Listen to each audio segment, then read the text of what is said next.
Floyd House Flex. What's good, you guys? Physical Media Commute number 9, season 2. Woo! Season 2. All right. Don't forget the rules. Start with that. Boodle-a-doo. Like, share. Please share. Comment. Talk to me. Subscribe. Tell somebody. Tell a friend. Trying to build. We always try to build Floyd House Flicks. Up, up, up. That's the whole thing. Building us up, guys. Chilly out here. There's draws on these dogs. Okay. So yeah. Physical Media Commute number 9. This person. Yeah, that makes sense. Yeah, so anyways, driving this thing, people are going to be weird on the freeways, weird on the streets. I'm doing this, trying to stay focused. I've been fortunate. I'm going to continue to be fortunate because I am very careful. I try to be very careful. So I know quite a few times I've had people say, hey, you need to be careful. Don't be doing that while you're driving. I'm okay. I'll be all right. I promise I'll be all right. I'll do my very best to be all right. Sometimes it turns out, yeah, see, it's people like this. I'm on a merge, and they want to stay at the same speed opposed to letting me come in, and they want to honk. So people are weird. People are selfish. Driving out here on these California freeways, I'm sure it's like this on every freeway, but they're just selfish. And then what makes it even funnier is the person behind me isn't even, now they're not even trying to keep up. They slowed down significantly. They just didn't want me to merge. Those are the things that make the physical media commute a challenge, because people are dumb. Not to mention it has been raining for the past couple of days in California, Southern California. And I know some of you heard that it never rains out here. But that's a lie. Because it do rain out here. It rain out here quite often. Number 9. See, yeah, man. Season number 2. Episode number 9. Welcome to the Floyd House Flicks Physical Media Commute. Starring yours truly, Floyd House Flicks. Yeah. Okay. Enough of that. So, I pre-ordered, I think I know I said this before, the Warrior Steelbook. Now, for whatever reason, they have not, the physical media universe has not wanted to get me my Warrior Steelbook. So I had to reorder it. Best Buy canceled my order for whatever reason, I don't know why. So now I had to reorder it, and I got to go to Best Buy and pick it up.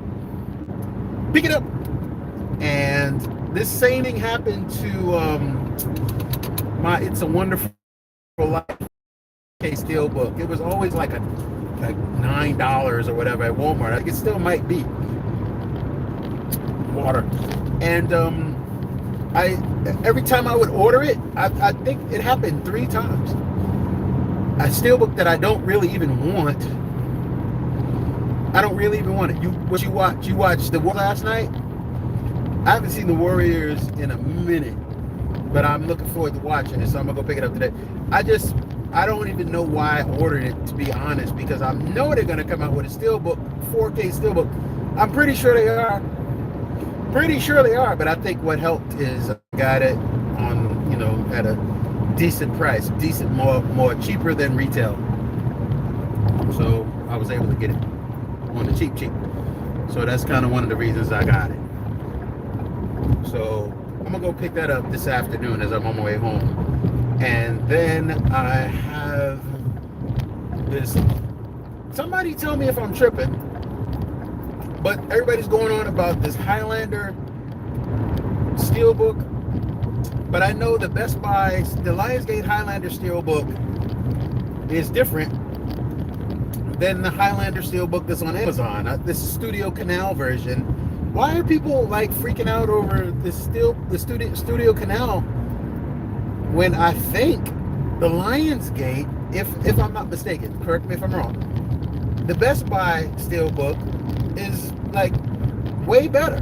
So why are people tripping out? Is it the price? Is it that it's $12, $12.99 on Amazon right now? Is that what makes it better? I'm not quite sure. I'm not sure. So, but anyways, that's supposed to be shipped to me tomorrow.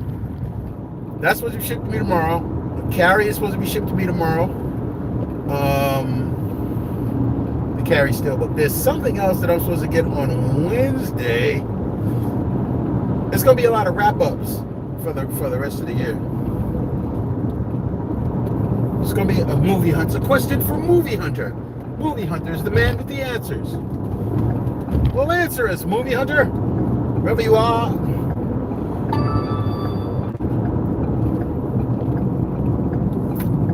Look, okay. And yeah. So I'm trying to figure out why that is and whatever. What else? Oh, this guy's mud flap. His trailer's mud flap. It's hanging off the back of his truck, ready to hit my car. This physical media commute might resume in a new car. I've been really contemplating buying a new car. Even if I didn't buy so many movies, I could have purchased a new car already. Maybe.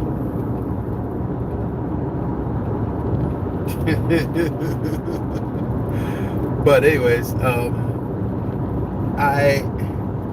I'm going to the end of December is really going to be a strong wrap up because we got stuff coming out every Tuesday for the rest of the month. That's coming to it's already pre-ordered. So much so that I forget majority of the stuff that's there. It's like, I pre-ordered this stuff and it just falls to the recesses. Out of sight, out of mind.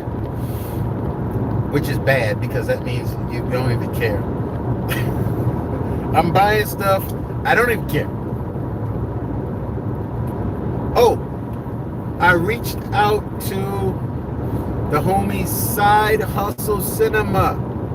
Side Hustle Cinema, please. I hope that you saw my DM.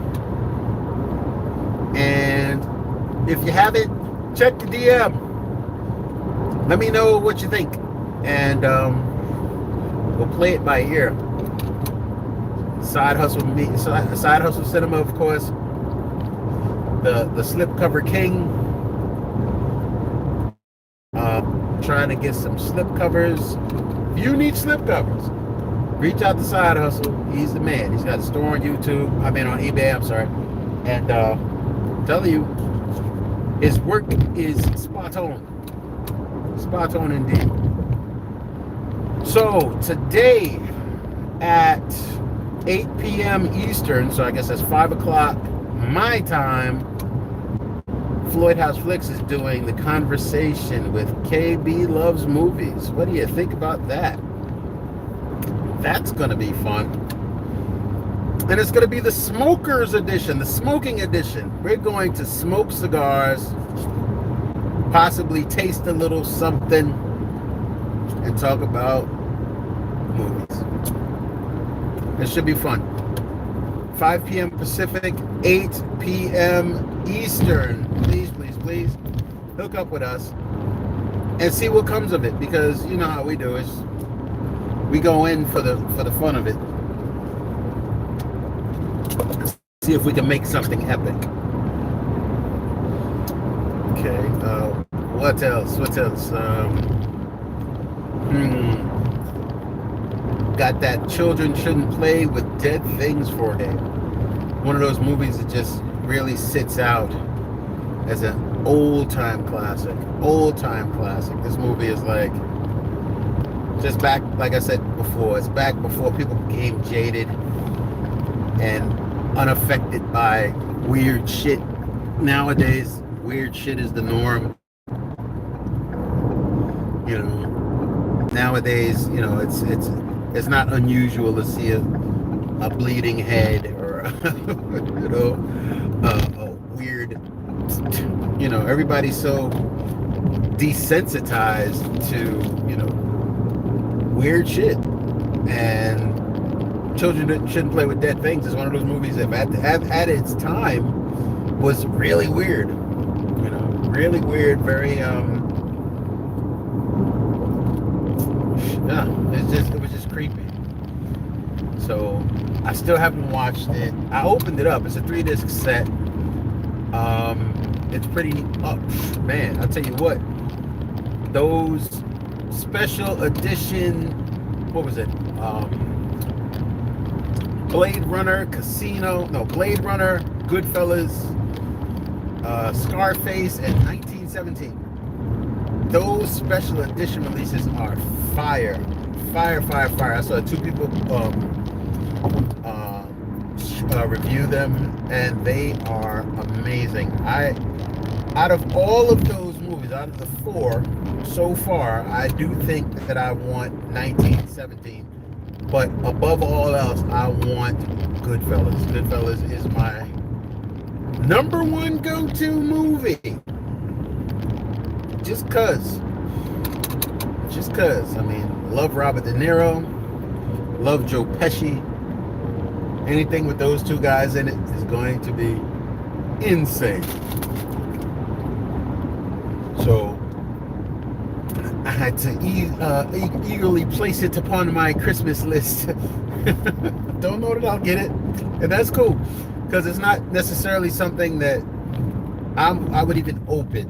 I think it would probably just sit on my shelf and look pretty, which is great. I don't need to do anything. I just need to sit on my shelf and look pretty. That's one of those movies that I have to have the various versions of, just because I love that movie. So, my phone is deciding to go a little, yeah. So yeah, what else? What else are we looking at here? Physical media related. You know, sometimes I'll try to come up with something just to talk about in terms of, and I say this all the time, and you know what it is? I ran out of ginkgo biloba, so my memory is not as sharp as I need it to be. I can't think about these things, man. It's depressing. I'm getting older, and the older you get, sometimes these things just slip through the room. You know, you come in with an intention, and you get those moments. Anybody over 50, raise your hands with me. I'm sure you understand. I'm sure you understand.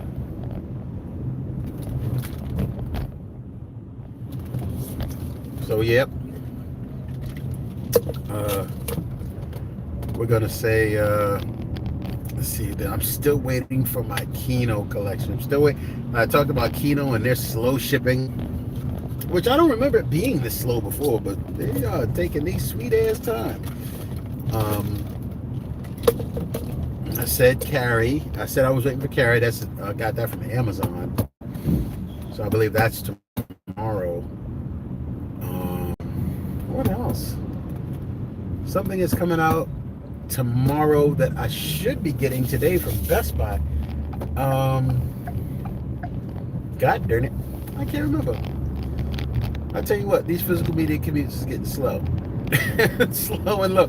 You know what I think it is? I think because I'm looking at my attendance screen and I don't see anybody. Sometimes I get excited when I see people come into the room. People make comments, you know, people talk and people start conversations, and I can really get into these conversations. We can have a good time. When it's just me just kind of driving and, you know, maybe somebody will pop in and pop out. But that's all right. That's all right. We need to create content in order to be able to create an audience. The only way you create content is by talking. No, I have not grabbed Black Christmas. It is on my Christmas list. It's on my Christmas list, but it's not necessarily something that I want. And I remember seeing Black Christmas. I saw Black Christmas when it came out. It was good, but you know, I don't have any urgency. Thank you for that, Holland. I appreciate that. Thank you, brother. I really do. I appreciate that because, again, if there's a conversation to be had, I'm all in. But I appreciate you feeling my pain and jumping in with the assist. And boodle doot doot for Holland Notes. I'm talking about. All right. Yeah, so Black Christmas was not one of those movies that was like, oh shit, yeah, I gotta get it. It's like Black Christmas, and for whatever reason, I put Night of the Living Dead on my Christmas list too.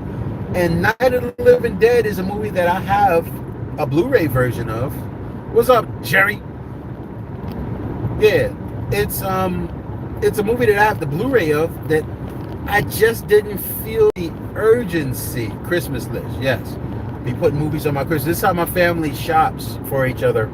We go to Amazon, we build a Christmas list, everybody builds their own lists, and then we share the list, and then we just pick stuff off the list. Pick things off the list. And usually what happens is sometimes we won't buy from their list directly, because when you buy from the list, it falls off. So they notice somebody got it. But if you just buy it outside of their list, it stays there. They don't know if they got it or not, and you just tell everybody else that you got it to avoid doubling. Nowadays, I just buy it. It is what it is. But for the kids, I think that they still do it that way. Mom and Dad, we just gonna do whatever. I don't know, maybe. Let me rephrase. Dad does it that way. That's the way I do it. So they got it. They asked for it. They got it. That's it. I'm not looking for a surprise or make it a surprise. It's surprising for me, and I think it's cute and cool. I just, it's like, let's just get this done. I feel like a bah humbug all of a sudden. Christmas is becoming more of, when the kids start to grow up. My youngest son is 22. So it's like when kids start to grow up, the Christmas vibration, it changes, it shifts. And you try to keep it normal. But you think about when you were a kid, maybe you didn't feel like doing what Mom and Dad wanted to do for Christmas or Thanksgiving. You had some other plans. Such is life, such is life. But yeah, so I put movies on my Christmas list. And and what's really heavy? I put movies on my Christmas list begrudgingly. Because it's sort of like, I don't really want to put movies on my Christmas list. I don't really want to. There's certain movies I'll put on there. Stuff that I'd rather not buy. What are some of your kids' favorite Christmas movies? My kids' favorite Christmas movies, I remember they would watch shit like The Grinch, which was, the Jim Carrey Grinch, which is a funny movie if you ask me. It's a really funny movie. Underrated. Then Elf was a household classic all the time. For me, A Christmas Story was always one of my favorite. It's like, I don't know if you got to move with more quotes than A Christmas Story. Christmas Vacation. And as much as I tried to incorporate them into the classic stuff, like the stuff that I would watch when I was their age or when they were little, like, the Christmas Without a Santa Claus and Rudolph, Red-Nosed Reindeer, Frosty Snowman, they liked it, but I guess it just didn't resonate with them as it did for my generation. So that's just par for the course. It's like, we try to pass on, the things that we grew up with to the kids. Sometimes it sticks, sometimes it doesn't. I was trying to put my sons onto anime, and it just didn't stick. And next thing you know, they're telling me all this stuff about anime and all this stuff as if they discovered it. Like it's as if they had never been introduced to it. They just stumbled across it because their friends were talking about it. I guess that's fine. You know how we do, get down feelings about but that's cool, because as long as they know way more about anime than I ever knew. I am so out of the loop. I'll still buy the classic stuff. Like when they released Ninja Scroll on Blu-ray, I was like, I am all over it. I'm still waiting for a Fist of the North Star, a solid Fist of the North Star transfer, which I haven't seen. If there's one, please put me on. Ninja Scroll, Wicked City, Angel Cop, Battle Angel, things like that. All over it. All over it. But as far as like we started with Christmas movies for the kids, those are the types of movies we watch. Home Alone. One of my daughter's favorite movies was Home Alone. So, it's just certain movies we just sit and watch as a family, and then I go and wander away. Because they know me. It's like I'll start off here, and then we'll watch it the first, few years. And then it's like, okay, I know this song. This is where I live. In close proximity, but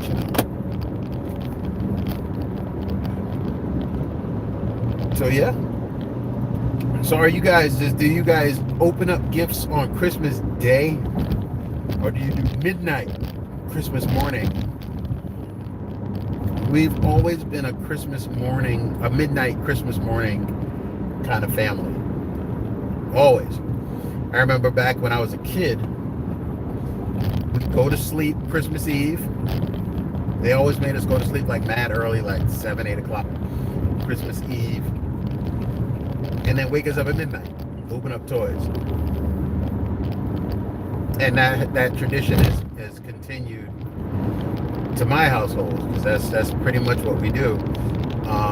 Quite often now, everybody's older now. The only thing we don't put the kids to sleep, because kids don't never go to sleep no how. So we just stay up and play games and laugh and eat, chat it up, and then midnight rolls around and we just jump in. So, talking about sleep making me sleepy. So yeah, those are the, traditional Christmas type things. We don't even do like a Christmas dinner. Like people do these traditional Christmas dinners. And we were always opposed to it because it's so close to Thanksgiving. It's like nobody wants this whole buffet, figgy pudding, and ain't nobody looking for that. I'll probably make a pot of chili or something. I mean, the wife, usually on New Year's, the wife makes a big, giant pot of gumbo. So it's like, either or. Either or. Okay. Yeah. All right. I can do this all day. All right. Not really. But okay. This is going to wrap up the Physical Media Commute number 9, season 2. And thank you so much for the people that participated in this conversation today. Holland, I appreciate you. Jerry, always a pleasure. Anybody else that popped in that I didn't see, thank you. But I will be back on Wednesday. Physical Media Commute, episode number 10. Nice number, 10. And we're going to chop it up. So don't forget tonight, KB Loves Movies, Floyd House Flicks, The Conversation, the Smokers Edition. It's going to be fire. Tune in. And I will see you guys there. All right, Floyd House Flicks, salute. Be well.